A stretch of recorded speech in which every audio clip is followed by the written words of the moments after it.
Hey everybody, welcome back to GWN. I'm Noct here, your host. So I wanted to take a moment to talk about the Mitch attack strategy. And Mitch is, it's been around for a while. It's pretty straightforward. At Builder Hall 8, I like to run it with 3 and 3. So 3 camps of beta minions, 3 camps of night witches.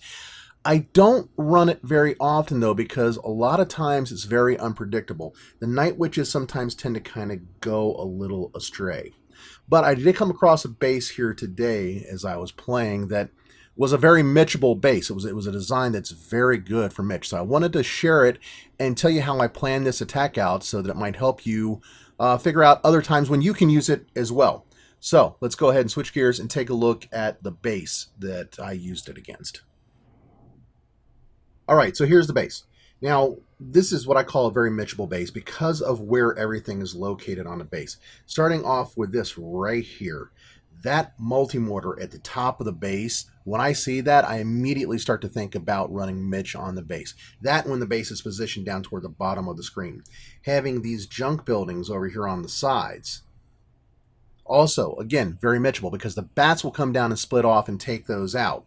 And last but not least, the positioning of the giant cannon, which has become just a formidable defense at Builder Hall 8 for some reason here recently. Takes out my ground troops, and especially cannon cars, like there's nothing to them. Right there in the middle, fairly easy to access, just behind the Builder Hall, which is in between the MultiMortar and the giant cannon.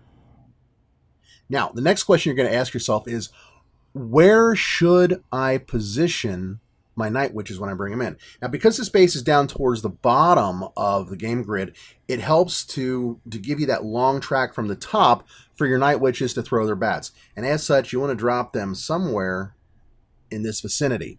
I like to drop one on one side, one on the other. So I'll put one right here and then one right here or somewhere close to that, so that when they come down, they'll first of all trigger any traps, but more importantly, they'll send bats straight down and into those two sides and off to the sides, clearing out some of the junk buildings that are there. And then I'll usually drop the rest of them right smack dab in the middle and let them just come on down as well. Between the 3 positions, what will happen is the bats will split off and they will literally go off and down to each one of the sides, just like that. Then you drop your beta minions in an arc right across the top. When you do that, they'll end up focusing more toward the middle simply because the stuff that's along the outsides, the wings, has been taken out and it's out of their way. So they'll focus in the middle and come down and hit that MultiMortar. They'll hit these over here. They'll take out the Builder Hall. They'll start taking out these other buildings, and before you know it, what you've got is the top half of the base has been cleared. And that, because of the design of this base, where the core around the Builder Hall is your strong point, that is the bulk of the defenses. And this is what gets you into a high 2-star or even potentially a 3-star, depending upon the level of the base. This particular player has a mix of level 7 and level 8 defenses, with most of his key defenses at level 8 right now, like, for example, the roaster and air bombs and MultiMortar and giant cannon, things like that. So I wouldn't expect a 3-star out of it, but I do expect a very high 2-star. So let's switch back now over to the game, and I'm going to show you the replay itself.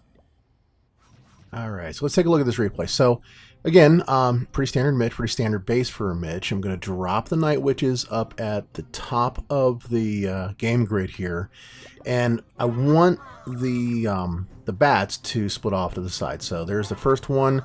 See, bats are going to the right. Next one, we got some bats going to the left. Also clear some air traps. And between the witches as they come down, they're also looking for any, mines or mega mines or whatnot that might be along the way. Nothing really hits. So as the sides start to get cleared, I drop down the beta minions. Might have been just a touch early on that because you see some of them went off down the left. But it's okay. Most of them stayed in the middle. And as you can see, they're working their way through all the defenses in the middle. And the ones that went down the left, they come back over and join the rest of the horde as well. Night witches are breaking in up there at the top through that second middle apron, if you will. And as they start to break through the walls, the beta minions and the bats continue to clear everything out so that they're pretty much in a protected space, so there's nothing that can get them where they're at. And since we got rid of that multi-mortar early, it can't even get them. There's no ranged weapons to get them. So as they start to break through that final wall, that's when I bring in the battle machine. And he's going to continue to tank for the Night Witches, and even for that matter, a little bit for those few beta minions that are left in the bats. He doesn't last very long. I think we get about maybe 20 or 30 seconds out of him, but not even that much. But he's able to take out a few more of the bigger defenses that are causing grief for our Night Witches. And then finally, they expire as well, and we've just got a bunch of bats. Now, don't underestimate the strength of these bats, because the bats are able to do a ton of damage in a very, very quick time. And we've got a couple of beta minions over there as well, taking out, adding to the melee, if you will. When all is said and done, finally the bats, they kind of lose their gas and run out, and the last couple of beta minions are gone, and we get an 85% 2-star. So, like I said, it's a very doable strategy. Still works extremely well, even around season reset, upper levels, and so forth. You just got to find the right kind of base to use it on, and that was an example of one where it works very well. Questions, comments down below. Thanks for sticking around to the end of the video. Hit the like, hit the subscribe, hit the little bell so you get notifications when I put up new content. And I will talk to y'all later. Take care. Keep on clashing. Bye-bye.